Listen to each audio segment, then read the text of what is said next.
Donc président des Jeunes avec Macron. C'est ça, je suis responsable départemental des Jeunes avec Macron, donc je m'appelle Pierre Pelatte. Ouais. Donc j'ai été nommé en septembre 2023 et aujourd'hui je fais campagne pour l'Europe et pour la liste de Valérie Hayer. C'est quoi la particularité alors des Jeunes avec Macron? La particularité des Jeunes avec Macron, c'est qu'on est un mouvement de jeunesse, comme son nom l'indique, qui est plutôt proche des idées d'Emmanuel Macron. Notre mouvement, c'est d'abord un mouvement progressiste. C'est un mouvement qui défend les valeurs de la République, qui défend les valeurs de la liberté tout en restant dans les limites du social, le dépassement des clivages. Finalement, c'est ça notre mot d'ordre, et avec beaucoup de tolérance, avec beaucoup d'ouverture sur tout. La raison pour laquelle je m'engage pour l'Europe aujourd'hui, c'est que moi je suis né dans une époque où on me disait, après la chute du mur de Berlin, on est dans la paix. On va vers de plus en plus de paix, et quand j'ai commencé à prendre un petit peu mon indépendance en 2013-2014, finalement le sujet, on s'était un petit peu déporté de ces sujets-là, et on se disait est-ce que l'Europe c'est une bonne idée, est-ce que l'Europe c'est une mauvaise idée. On a eu le Brexit, on a eu pas mal de choses. Pendant ce moment-là, et depuis la création de l'Europe, il n'y a pas eu un seul moment dans l'espace Schengen, pas dans l'Europe, où on n'a pas eu la paix. Je vous mets au défi de trouver une seule période dans l'histoire où en Europe, on a eu une période de plus de 70 ans où on a eu la paix sur cette terre-là. À côté de ça, l'Europe, ça nous permet de nous rendre plus forts. On a finalement une situation internationale qui est assez compliquée, avec des États-Unis qui deviennent de plus en plus protectionnistes. On a le risque potentiellement d'une élection de Trump. Ou de l'autre côté, on a la Chine, on a le problème en Ukraine avec la Russie. Et dans ce monde-là, en fait, il faut arriver à faire en sorte qu'on ait, de pouvoir s'en sortir, nous, Français. Et c'est pas avec 60 millions d'habitants qu'on peut concurrencer des aires qui vont avoir 350 voire 1 milliard pour la Chine d'habitants. Et l'Afrique. Et l'Afrique, effectivement, vous avez raison de le souligner.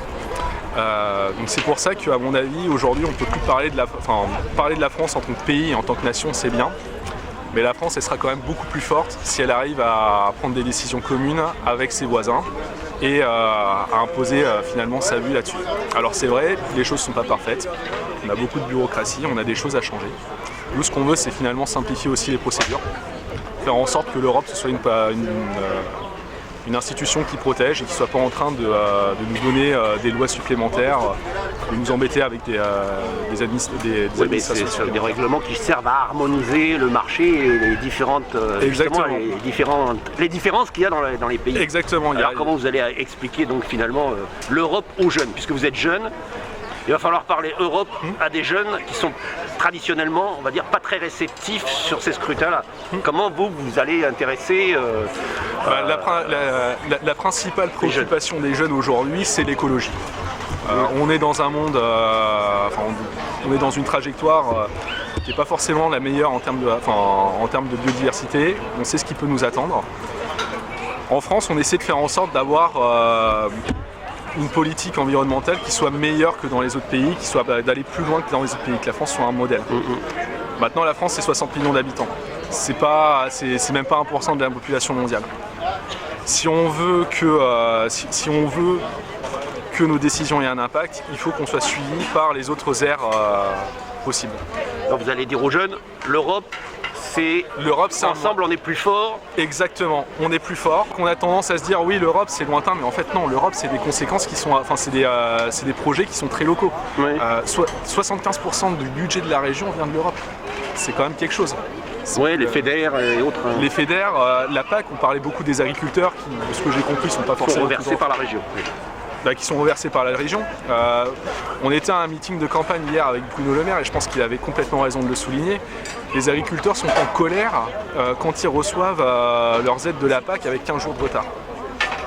Moi je me dis, le jour où on n'a plus d'Europe, où ça va être des formations comme le Rassemblement National, qui finalement ne veulent pas de l'Europe, qui nous disaient que l'Europe c'était pas une bonne idée, qu'ils n'ont pas arrêté de vouloir plaider pour le Frexit. Finalement, sans l'Europe, il n'y a pas de PAC. Donc s'ils sont déjà en colère, c'est parce qu'il y a 15 jours de retard sur les aides, qu'est-ce que ce sera quand il n'y aura plus d'Europe et qu'il n'y aura plus de PAC du tout? Ouais, vous savez que les 2/3 des revenus des agriculteurs aujourd'hui, c'est des subventions. Bien sûr.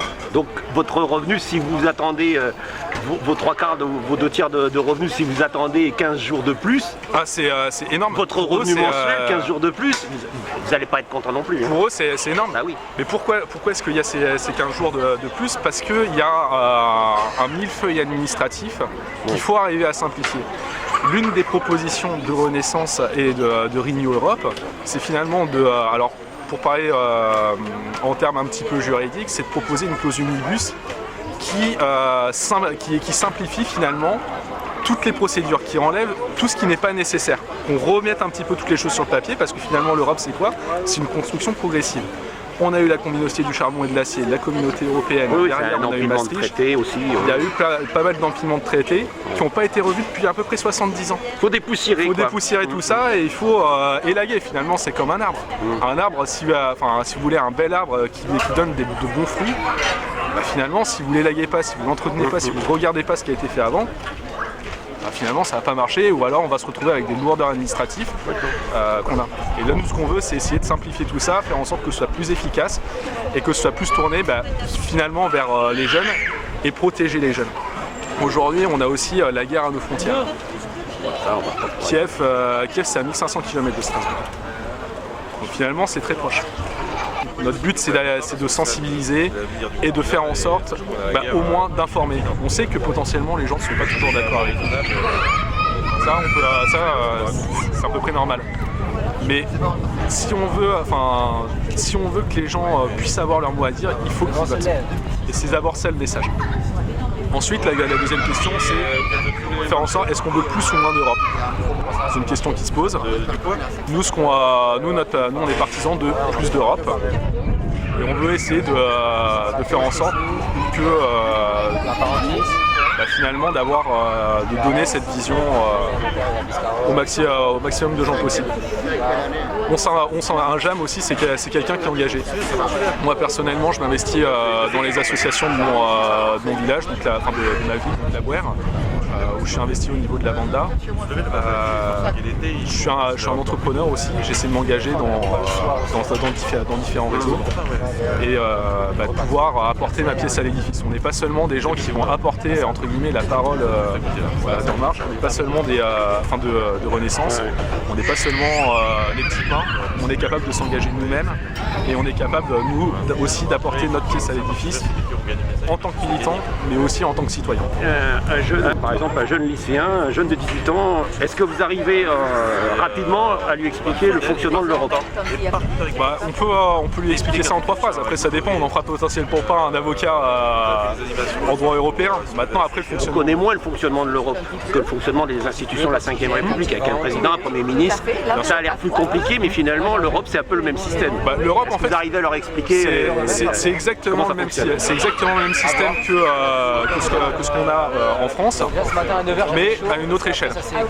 La seule différence, c'est qu'au lieu d'être tout seul à décider, avec un seul président de la République, là on est 27 à décider. Dans un conseil européen. Dans un conseil européen. On a la Commission européenne et on a le Parlement européen.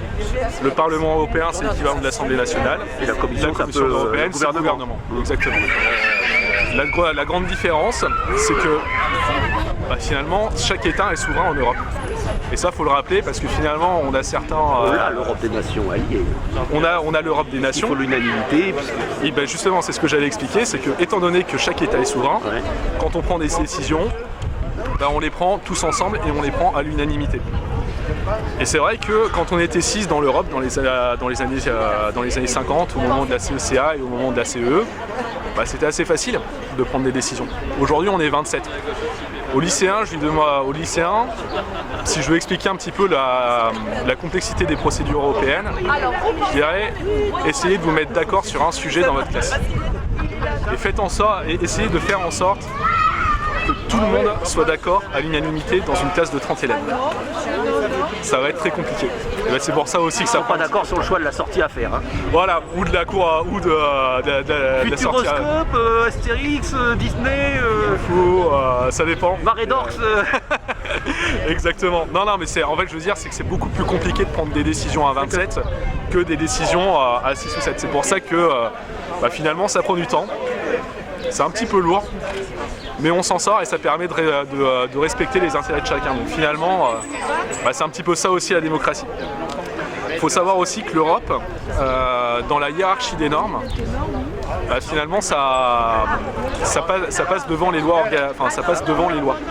Donc finalement, ce qu'on décide ensemble, il faut l'appliquer en France. Ce qui veut dire que, alors avec une duplication, avec une transposition, avec des applications, on va essayer de regarder en bonne intelligence comment est-ce qu'on peut le faire. Mais finalement, il y a ça. Donc du coup, finalement, si vous ne votez pas en Europe, vous vous privez d'une certaine expression de l'opinion que vous pourriez avoir dans d'autres élections. C'est pour ça qu'il faut absolument voter, que vous votiez Renaissance, que vous votiez peut-être pour d'autres. C'est très important que vous vous mobilisiez et que vous alliez voter et que vous fassiez exprimer votre voix.